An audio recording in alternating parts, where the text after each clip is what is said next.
Hello, good afternoon. May viewers na tayo, wala pa.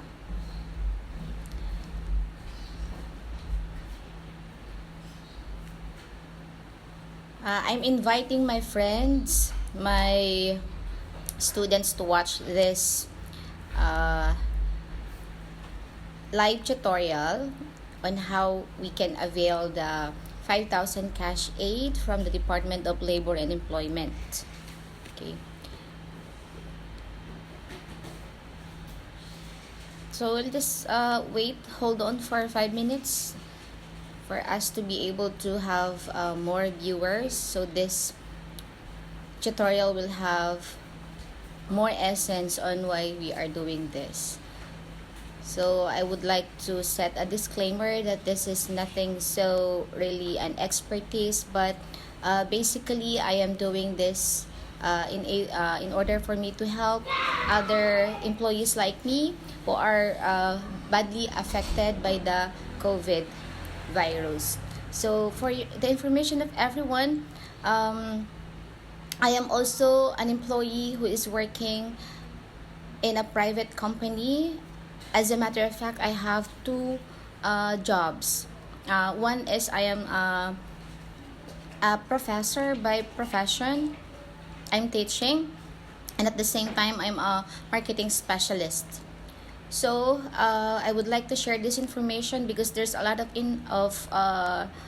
things that we need to know on how we can avail this 5,000 cash aid. So I'll just take a look on who are the viewers right now.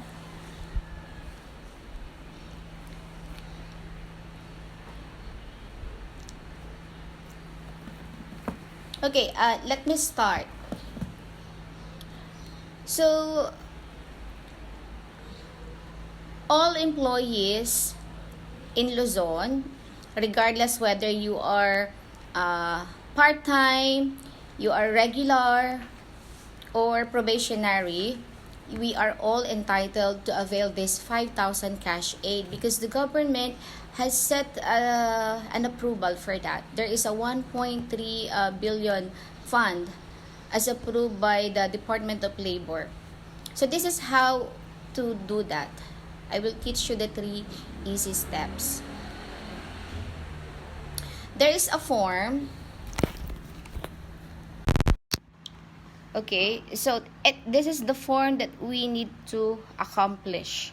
This is the Department of Labor and Employment established report on COVID-19. So all you have to do is just to fill in the form. Okay, so I'll show you what the form is about. Okay, so for example,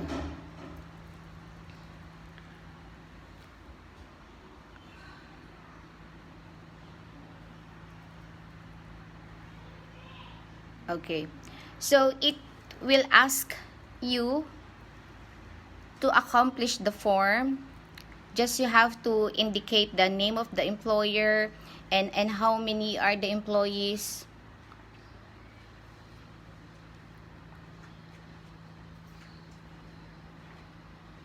And then once you have accomplished that form,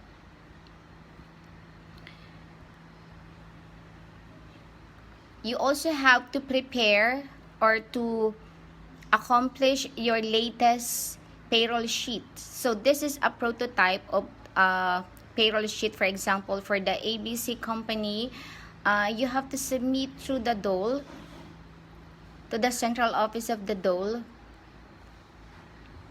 2 files. The first file is the form coming from the Department of Labor, the ER or the ER COVID. This is the form, the ER COVID-19 monitoring sheets.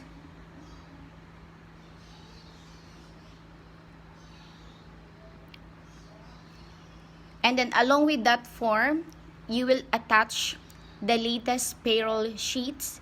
So for example, the company have closed for March 17. So that means that your latest payroll sheet prior to the closure of the company due to the COVID is March 1 to March 15. So that is your latest payroll sheet. So you will have to attach that along with the form of the ER COVID monitoring sheets from the DOLE. And then you just have to simply write an email. So everything now is done through an online. So since we are not allowed to go to any place elsewhere, so this can be accomplished online. You just have to open your Yahoo account or your Gmail, and okay, sorry, medyo meron tayong interruptions. Okay, so I will show you to where you can write an email.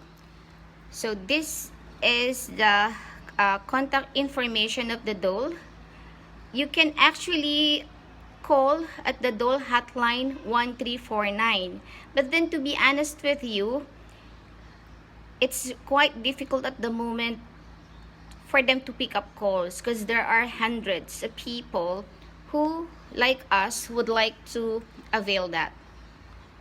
So the best way to do is for you to be equipped with the simple information, which is these are the hotline. So for NCR, like for example, you are in Manila, your employer is located or situated in Manila, so you will email the two files. The first file again is the form. I will also upload on my link what that form is, and along with that is the payroll sheet, and that's those two files you are going to send in here. For Manila, dolencr2008@gmail.com. For Region 1, dole_ro01@yahoo.com. And for my fellow Caviteño in Region 4, doleRO4@gmail.com, and so on and so forth. So this is the email to where we can send those two files, the ER monitoring sheets and the payroll sheet, which is the latest. Okay, so once you are done, so let's do this. For example, okay, so since I am doing this for Cavite, so I will write in here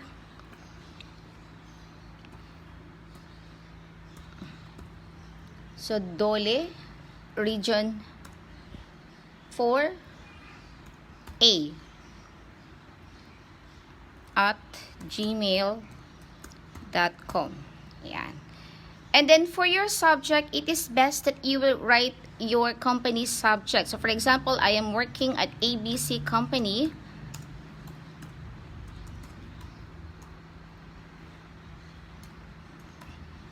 Okay, ABC Company Cash Aid.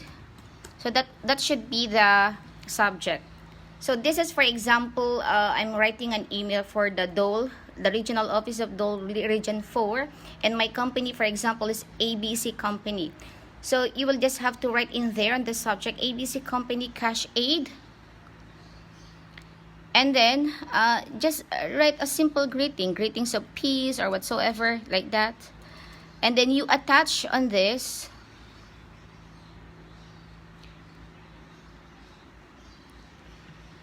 okay, so you attach the file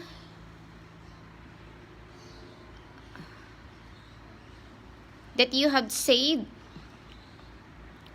So for example, this is your payroll sheet, ABC Company payroll sheet for March 1 to 15. So again, you are going to use the latest payroll sheet prior to the closure of the business. Along with that is the form. Okay, so the ER COVID-19 monitoring form. Okay, so you just have to attach in here.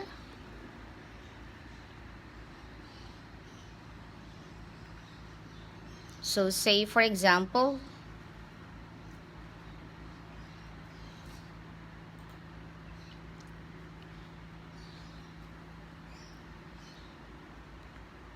so now I am attaching the form, and also I am attaching, for example, the payroll sheets.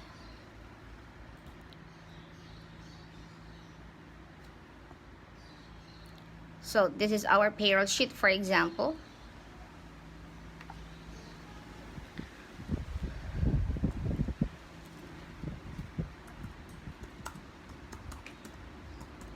Okay, so assuming that this is our email now, so I am writing an email.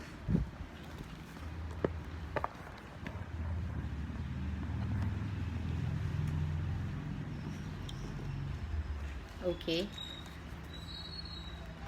so again I am writing an email for region 4. So for example, so again, this is the contact number for DOLE. So everything is to be submitted via online, because if you are going to call them, to be honest with you, none will be able to pick up your call because of the number of the people who are trying to avail this. There are an influx of calls coming from everywhere. So instead of you calling them, you just have to communicate with them via this email. So this is our prototype.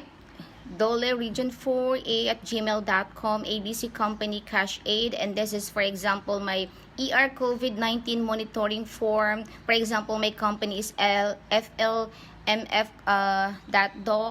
that's the payroll sheet.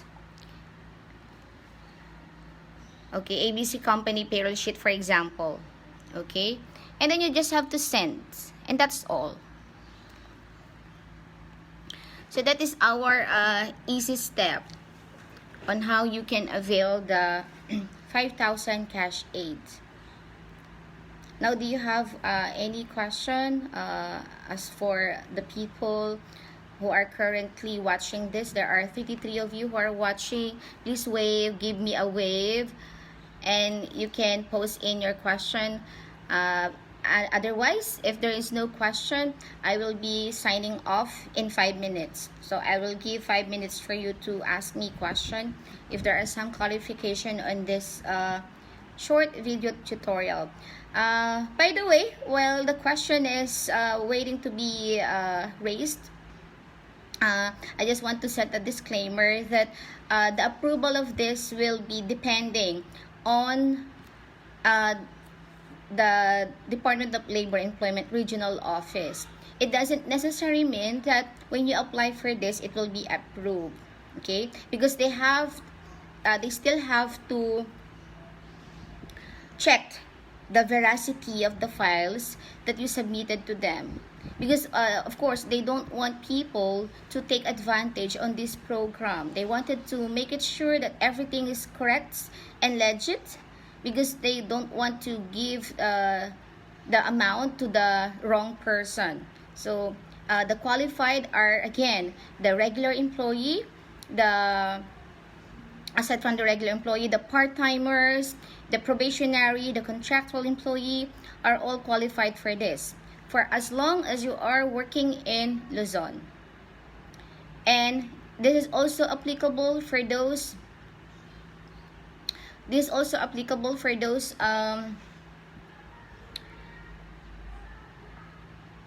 sorry, there are just a question raised. For those whose company is not closed. For example, you are supposed to work from Monday to Saturday. And then because of the COVID virus, there is a flexible work hour. Like for example, you will be working Monday, Wednesday, and Friday, MWF. Meaning to say that you are still not on a regular work schedule. So that means that your salary will not be complete. So in that way, still you are qualified for this. So in any way, whether your company has closed or shut down, or whether your work schedule is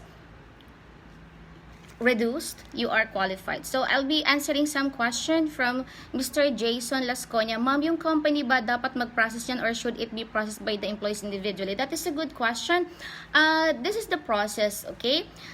So from your end, as we are the employee, we have to inform our employers. Since nowadays, as for my case, my employer also is not aware about this. So the reason why I taped this tutorial is for us, for my friends, for my students to be informed. Okay, so you have to inform your employers that there is this Labor Department Declaration 209. You can also search that via Google. Okay, so that declaration entitles all the employees from Luzon in whatever employment status to avail that. Now, after informing your employer, tell them that we have the right to claim that. For the information of everyone, this 5,000 cash aid will not be coming from your employer. This is a fund. This is a budget approved by the Department of Labor, approved by our government. Okay? So if you will research on Google about that, there are a lot of articles in GMA, in Philstar, in all of this that tells all the information about that. So the ones who will process that is the employer. Okay, you can ask your payroll assistant, you can ask your HR, you can ask from the accounting to prepare that payroll sheets and to prepare that ER monitoring COVID sheets. Okay. There's another question. Nag-advise na po kami sa company na in-about po dyan. Ang sabi po nila daw, mag-process lang po. Sarado pa po yung office namin. Makukuha pa ba namin yan? Okay, as much as possible po for Miss D. Bikoff, as much as possible, because of the many people who would be availing this, it is best that you will file it at the soonest possible time. Alright? So, since all the transactions, majority right now, are done through online, you can actually do it at home. Okay? As I mentioned, everything is done online. To be honest with you guys, I doubt that even the Department of Labor offices are open. Because I myself is preparing it for my company, and I found out that all the hotlines are not available at this moment. So what we can do is to prepare the ER monitoring COVID worksheet and the latest payroll and send it on the email that I posted here on my tutorial. Okay, so yun lang yung ating magagawa at the moment. I hope that I'm able to answer the question, Mr. D. Any other question before we go offline?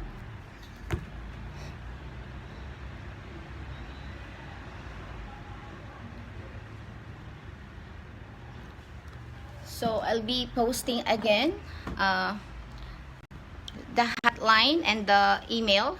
So again, this is the DOLE contact information. The hotline is 1349. You can actually try to call, and this is a 24-hour hotline. However, because of the influx of the inquiries coming from everywhere, it would be very difficult for you to be entertained.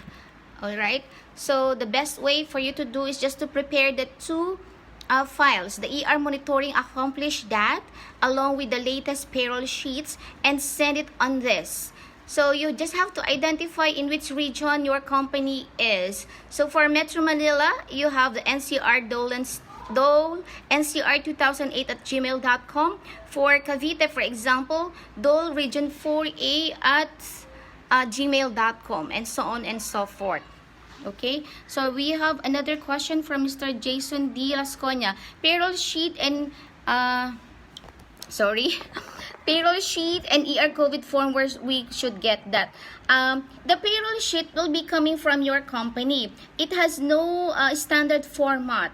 Meaning to say, every company, they are preparing your payroll. For example, the company closed at March 16 or 17.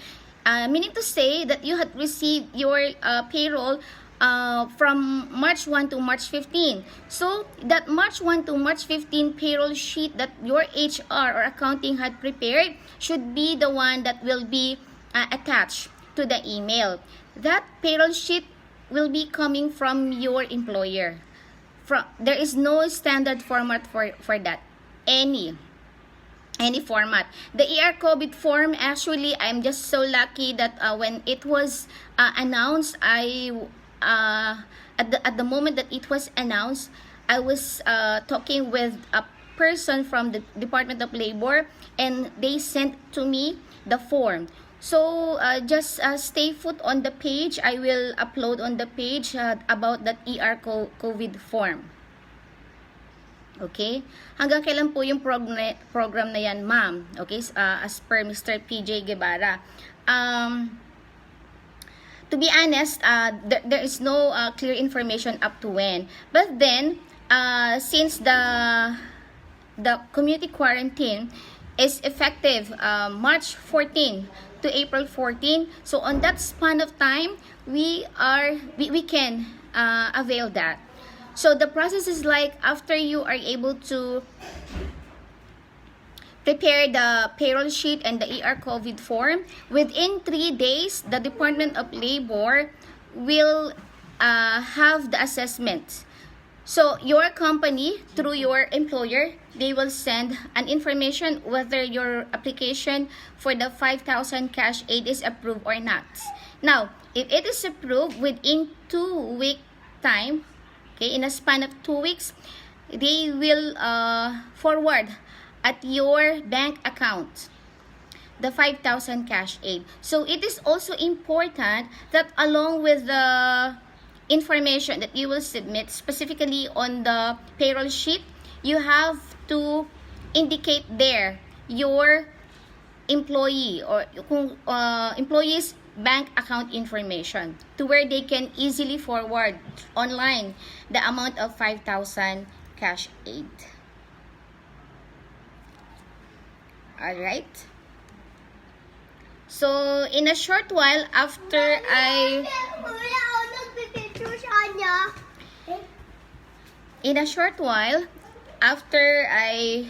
ended this short tutorial, actually this is really kind of short, I will upload on the page, on the same link, that ER COVID form monitoring sheet.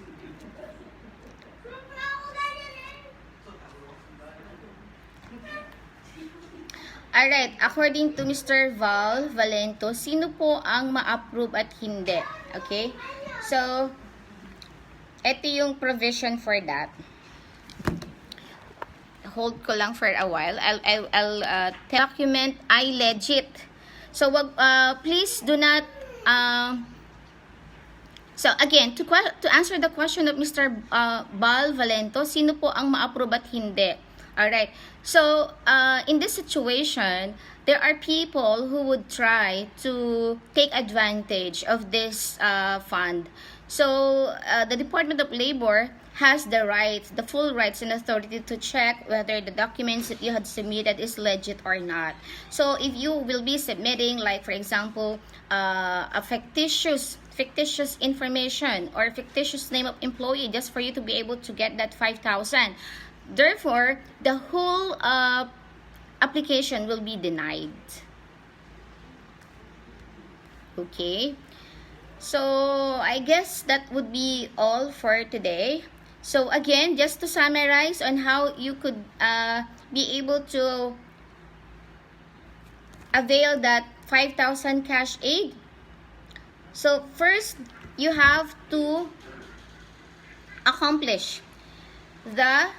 So, ulitin lang po natin. First, you have to accomplish the ER COVID monitoring sheets. And then second, you have to attach on the email the latest payroll sheets. So, 2 files only. Okay? And then, you just have to submit those 2 files on this. Per region, NCR Region 1, Region 2, so depending on which region your company is located. Alright, so with that, we are ending this very short live tutorial on how the employees from Luzon, across Luzon, would be able to avail the 5,000 cash aid from the Department of Labor. Again, this 5,000 will not be coming from your employer. This will come from Department of Labor and Employment as approved by our government. Okay, so be safe, everyone. That ends our live tutorial on how we can avail the 5,000 cash aid from the Department of Labor and Employment. God bless you all and be safe.